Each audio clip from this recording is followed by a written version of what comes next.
Retirement planning financial mistakes. Folks, many of you know that I do some retirement coaching. I took a look at the last 10 coaching sessions that I had, that I noted in my notebook.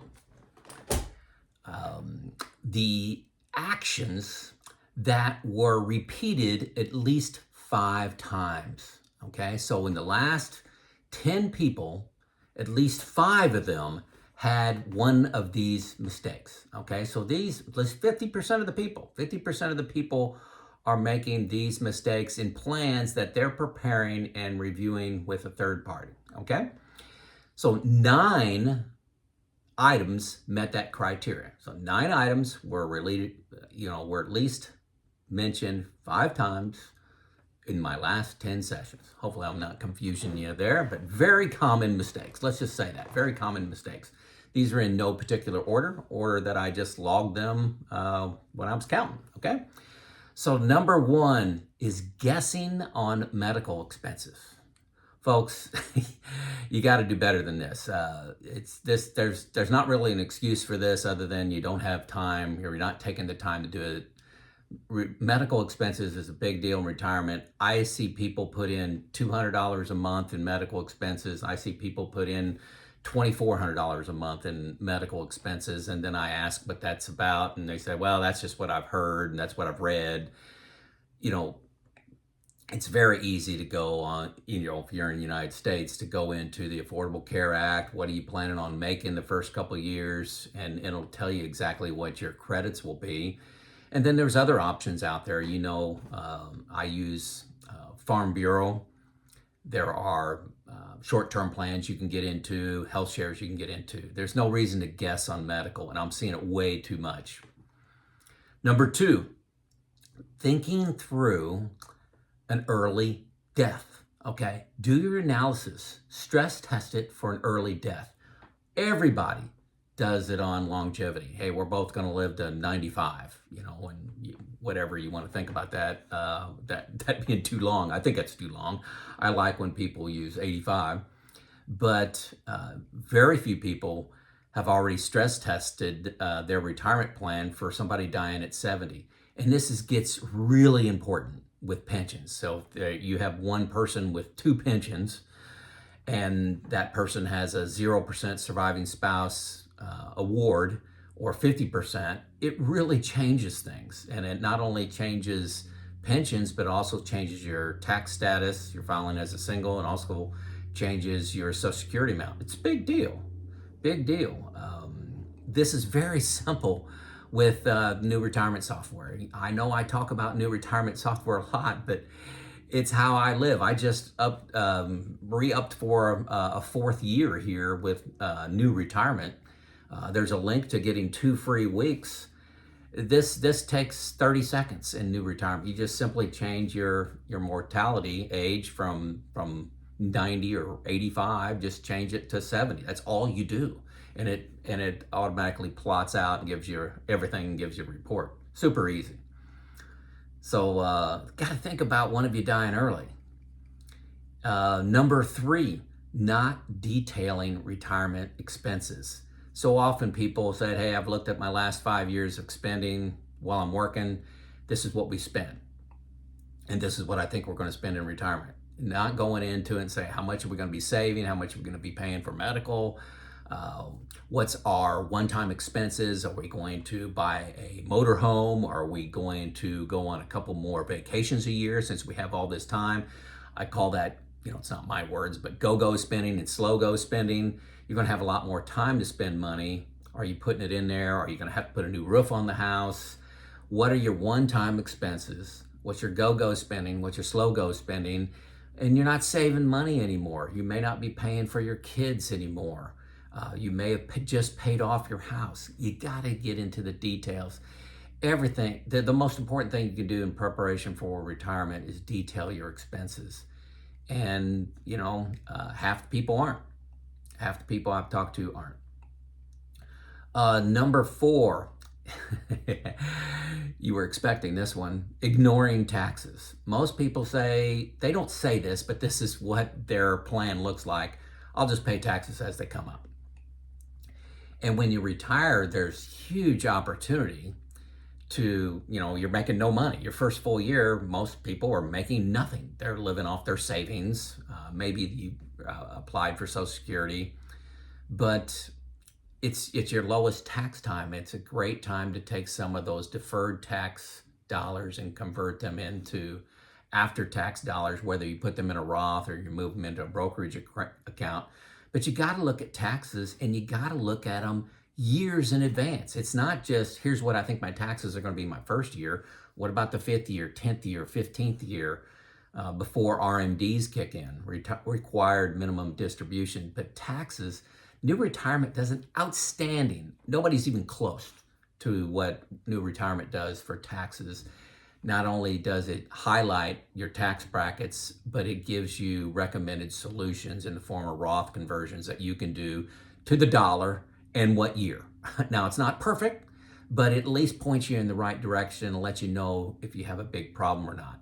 And taxes are highly dependent on your rates of return that you put into the software package. So if you put in, hey, I'm going to get 3% rate of return, it may look like you don't have a tax issue. You put in 9%, you may have a tremendous tax issue. Know the stress points. Do both. Do the 3%, do the 6%, do the 9% to see how sensitive you are. But gotta manage taxes for most people, not most, many people. I'd say 50%. 50% of the people I talk to, taxes is their number one expense. Pay attention. Number 5, trying to maximize returns. This is a very high number of people. I didn't count. It was above 5. It's above the 5 threshold. But it's hard. You've been working your entire career, saving money, trying to get the maximum return you can. When you're 30, when you're 40, even when you're 50, you're trying to get the maximum return. You're comparing what you're invested in to the S&P 500, and you got all these ideas on how you invest. When you're retired, it's not time to get maximum returns. It's time to relax and say, I've won the game. How do I get good returns but take some risk off the table? Most of the time that involves changing your asset allocation of stocks and bonds and fixed assets. You may go from 100-0 stocks to bonds to 80-20, 60-40, whatever you want to do, but 100-0 is probably not right for you. To a lesser degree, I see some people just totally disenchanted with the stock market and have everything in a money market fund. Yeah, that didn't meet the threshold of 5, but I saw a couple of those in the last 10. And these can be funds that they're not even planning on using. These are funds that they don't need because of pensions and Social Security, whatever, that they're going to be passed on. You're going to be holding on to those assets for 25 years. That you're leaving a lot of opportunity out there if you got, if you could take $100,000, for example, and leave it alone for 25 years. Stock market's proven to do pretty well. No guarantees, but proven to do pretty well over long periods of time. So striving to maximize returns. This is a really hard one. I'd say this is very, very common, maximize returns. Number 6, and remember, all these got at least 5 people that had this discussion with me out of the last 10. That's 50% minimum. Investment location on funds that you need now. Sorry, that's not a catchy name. But these are funds that are invested, say they're in a S&P 500 fund, and they're planning on retiring in 6 months and need those funds right away. Having them in the stock market is a high-risk thing to do. Okay, so where do you have your assets located? If you're not 59 and a half and don't have access to a lot of your deferred tax accounts, do you have them in a brokerage account that you can get to, a savings account? Are they in CDs, T-bills, money market funds? Where are they at that you can have access to them, sorry. And are you taking them out of market volatility, in the short term? The stock market, like I said, is great in the long term, but in 1, 2, 3, 4, 5 year periods of time, it can be bad.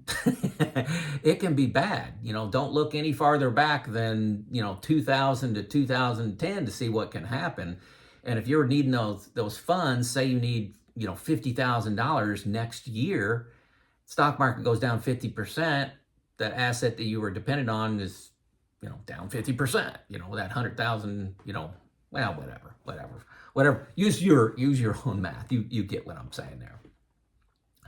Again, new retirement makes this just crystal clear for you. Tells you money flows, where your money is coming from, and where it is, how much your expenses are year by year, and it's color coded for you. So you can see that I need this money now and where it's coming out of savings. So that should not be invested. At least it's reckless, I think, to have that invested if you need that money in the next year, 2 years. Pick your time period. I use buckets of money. You know that. I've talked about that dozens of times in videos.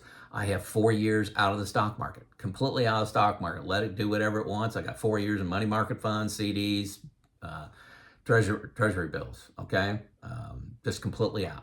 I've got another 4 years in balanced funds, okay? So that is my plan for that's where my money is located, so I can use it when I need it and let the stock market do what it does best: long-term money growth. Short-term money growth is not. That's gambling in the stock market. My opinion, okay? Joe's opinion, okay? And again, New Retirement does a great job with that. Number 7. This is somewhat related, a little bit of overlap. What's your plan for a down market? When I ask this question to a client, somebody I'm coaching, what's your plan for a bear market? It cannot be silent.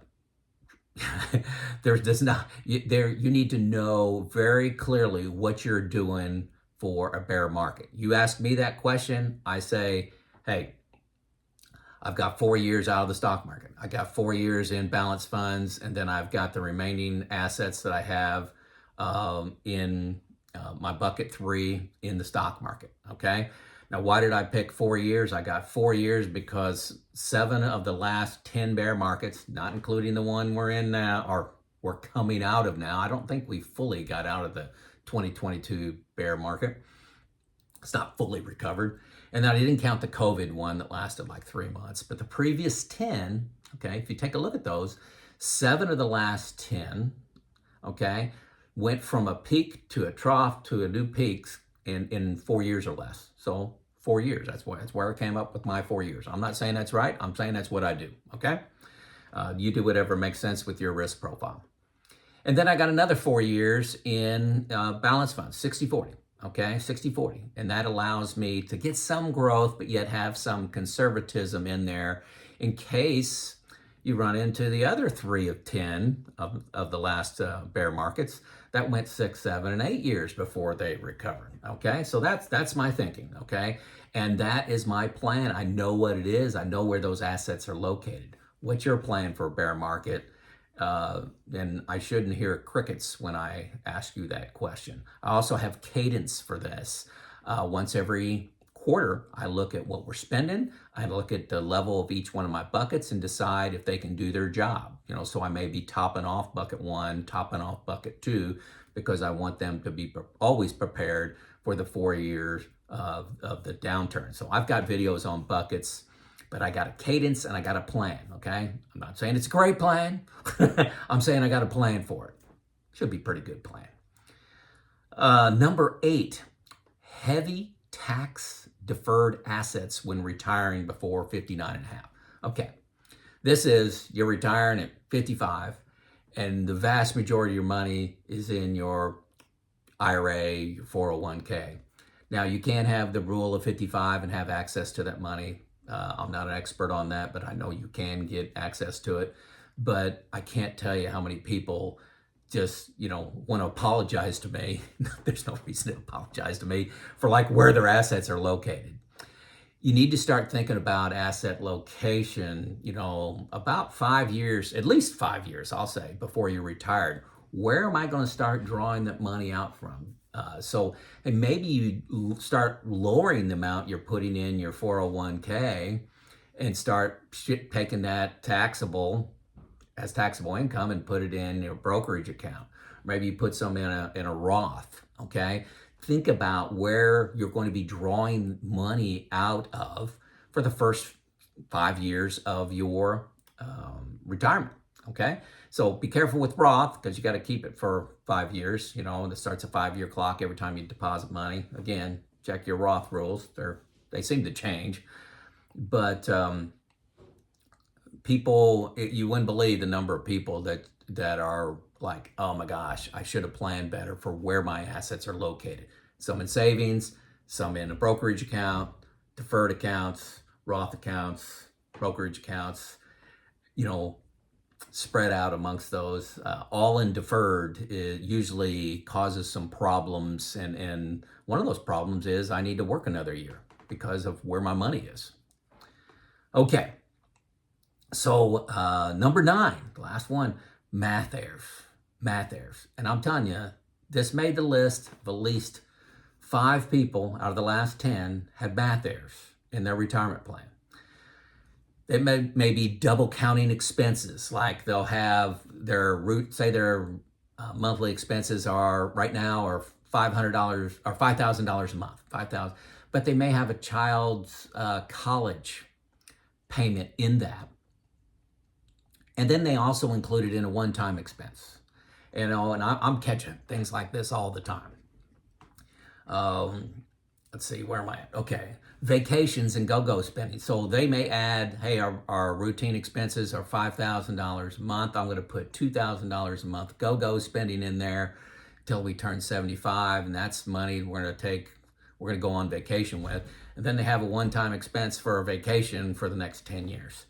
And I'm like, well, why is this in both locations? And they go, well, I just wanted to, log it. The money's the same in both of them. And I'm like, no, you're double counting that.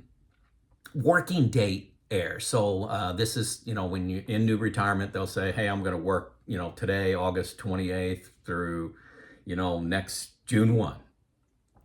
And there'll be an error in how long they're working. There'll be overlap. With maybe some part-time work. Like the part-time work starts 3 months before their full-time ends. And I just I know it's hard. You're entering a lot of information. There's a lot of things to think about. That's just why I use a comprehensive software package. New retirement tells you you have date conflicts. It'll tell you that, okay? Now it won't catch you putting in 2 entries for the same expense. It won't catch that. But if you have overlap of working, the intelligence of the software asks you if that's what you want to do. Half of folks are making this mistake, guys.